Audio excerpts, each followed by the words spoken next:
आज अपन देखेंगे ये क्वेश्चन 10th क्लास का जो है केस स्टडी बेस्ड क्वेश्चन है। बोर्ड में बहुत ही इंपॉर्टेंट क्वेश्चन है ये आने के लिए।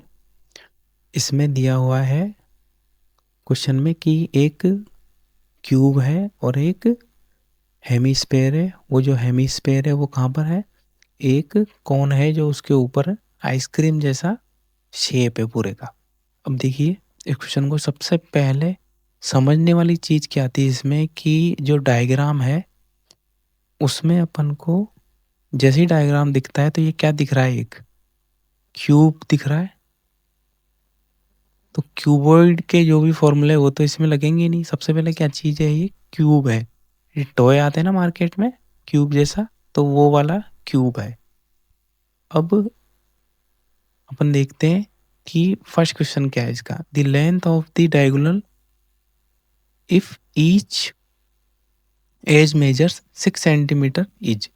तो अपन को डायगोनल की लेंथ निकालनी है कि इसकी जो एज की जो लेंथ दी हुई वो क्या दी हुई है? 6 सेंटीमीटर। अब सबसे पहले तो अपन क्या देखना, एज क्या होती है? एज इस वाले क्वेश्चन में देखते हैं अपन कि एज क्या होता है। एज होता है दोनों दीवारों के किनारे को बोलते हैं अपन एज।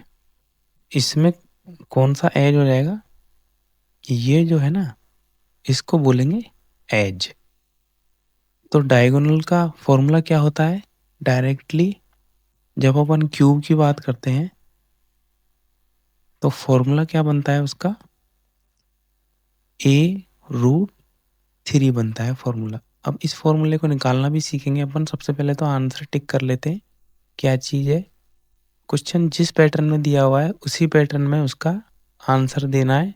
बेवजह इसमें फॉर्मूले वगैरह लिखने का टाइम वेस्ट करने का कोई मतलब नहीं है इस क्वेश्चन में। तो अगर क्वेश्चन में मतलब ऑप्शन दिए हुए हैं तो फॉर्मूले को अवॉइड कीजिए लिखना। मैं तो आपको समझाने के लिए बताऊंगा। अब देखिए 6 सेंटीमीटर की ए की वैल्यू क्या है कि दी हुई है इसमें 6 सेंटीमीटर। तो डायरेक्ट फॉर्मूले में पुट करेंगे तो ए की वैल्यू कितनी है? 6√3। तो डायगोनल की वैल्यू कितनी आ गई? 6√3। अब ये डायगोनल a√3 कैसे हुआ ये भी मैं आपको बताता हूँ। इसकी वैल्यू जो है डायगोनल की a√3 कैसे निकली ये अपन निकालेंगे। अब देखिए एक क्यूब होता है उसमें डायगोनल निकालने का किसी भी, जैसे क्यूबॉइड हुआ या क्यूब हुआ उसमें डायगोनल निकालने का फॉर्मूला क्या होता है? डायगोनल की जो वैल्यू होती है वो होती है length plus breadth plus height का स्क्वायर। अब क्यूब में क्या होता है? क्यूब के अंदर क्या होता है? डायगोनल की जो वैल्यू होती है वो इसकी सारी क्या होती है? साइड बराबर होती है। तो ये भी ए स्क्वायर हो गया, ये भी ए स्क्वायर हो गया, तो ये भी ए स्क्वायर हो गया। तो क्या बन गया यहाँ पर? ए स्क्वायर ए स्क्वायर ए स्क्वायर क्या बन गया? √3a²। अब √3 तो रह जाएगा। तो डायगोनल की वैल्यू क्या बन गई? √3a। ये प्रूफ भी कर दिया है यहाँ पर, √3a बन गई है। अब देखिए सेकंड वाला क्वेश्चन जो है वो क्या कहना चाह रहा है? Volume of the solid figure if the length of the edge is 7 centimetre. अब क्या निकालना है अपन को? वॉल्यूम निकालना है। तो इसकी एज दी हुई है तो इसकी वैल्यू दी हुई है मतलब। तो क्यूब के अंदर क्या होता है? सारा क्या होता है? सारी जो एज के बराबर ही होती है उसकी लेंथ ब्रेथ हाइट भी। तो इसमें क्यूब का फॉर्मूला क्या होता है? वॉल्यूम का ए की क्यूब होता है। तो ए की वैल्यू क्या बन गई? इसकी एज के बराबर बन गई। तो मतलब ये भी 7 है, ये भी 7 है और ये भी 7 है। तो इसकी लेंथ ब्रेथ वगैरह सारी क्या हो गई? 7 होगी। तो वॉल्यूम क्या बन गया? 7 × 7 × 7 343 सेंटीमीटर क्यूब। इस क्वेश्चन में सिर्फ इतना ही था कि आपको ये पहचानना था कि ये एक क्यूब है ना कि एक क्यूबॉइड। तो ये चीज़ अपन ने पहचान ली। अब देखिए इसका थर्ड क्वेश्चन देखिए क्या है। व्हाट इज द कर्व सवाया अपन को इसके अंदर। What is the curve surface area of hemisphere if the base radius is 7 centimetre. तो एक हेमीस्फीयर है अपने पास इसकी बेस रेडियस की वैल्यू क्या दी हुई है, यहाँ से 7 दी हुई है। तो इसका कर्व सरफेस एरिया का क्या फॉर्मूला होता है हेमीस्फेयर का, 2 पाई आर स्क्वायर। तो 2 × 27 और आर की वैल्यू क्या दी हुई है यहाँ से 7 सेंटीमीटर दी हुई है। तो 7 × 7, ये 7 से 7 गया, 2 × 22 × 7, इन दोनों की वैल्यू कितनी होगी 154 × 2। तो कितना हो गया ये 8308 सेंटीमीटर स्क्वायर। तो इसका आंसर क्या बन गया, ये बन गया बी ऑप्शन 308 सेंटीमीटर स्क्वायर। देखते हैं फोर्थ वाले क्वेश्चन में क्या कहना चाह रहा है। Slant height of A cone if the radius is 7 centimetre and the height is 24 centimetre. तो एक कोन है,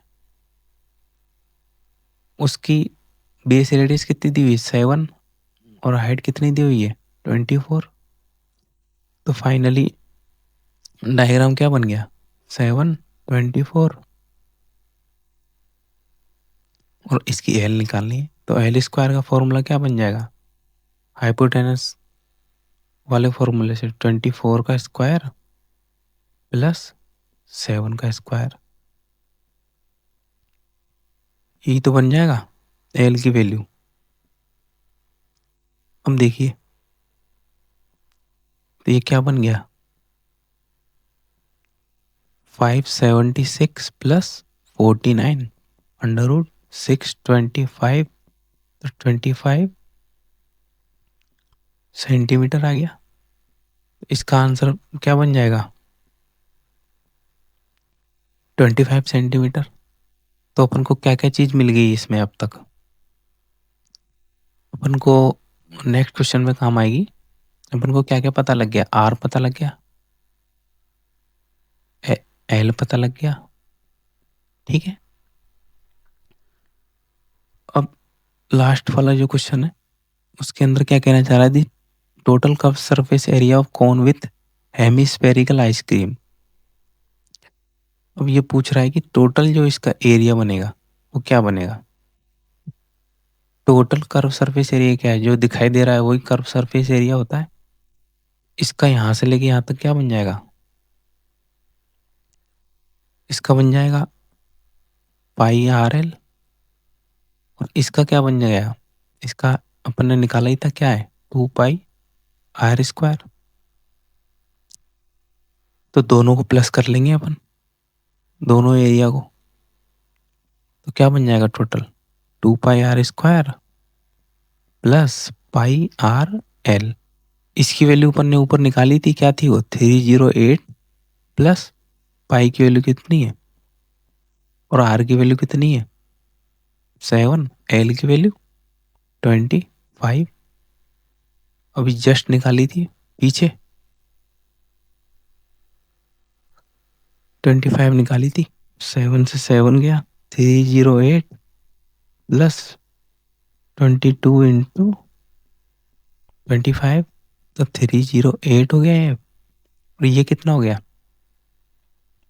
15 टू जा 25 टू जा 50 और 25 टू जा 50, तो 55 हो गया। और यहाँ पर 8 5 8, तो क्या बन गया 858 सेंटीमीटर। 858 क्या बन गया सेंटीमीटर स्क्वायर।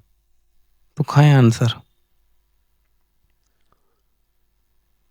इसमें देखो answer 858 centimetre square, A option हो जाएगा आंसर। तो इस तरीके से क्वेश्चन करना था पूरा का पूरा।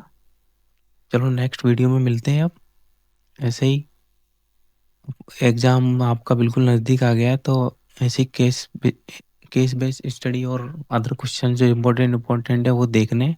बस इस क्वेश्चन में एक ही चीज़ थी, ये क्या था, एक क्यूब बन रहा था जो कि आपको देखना था।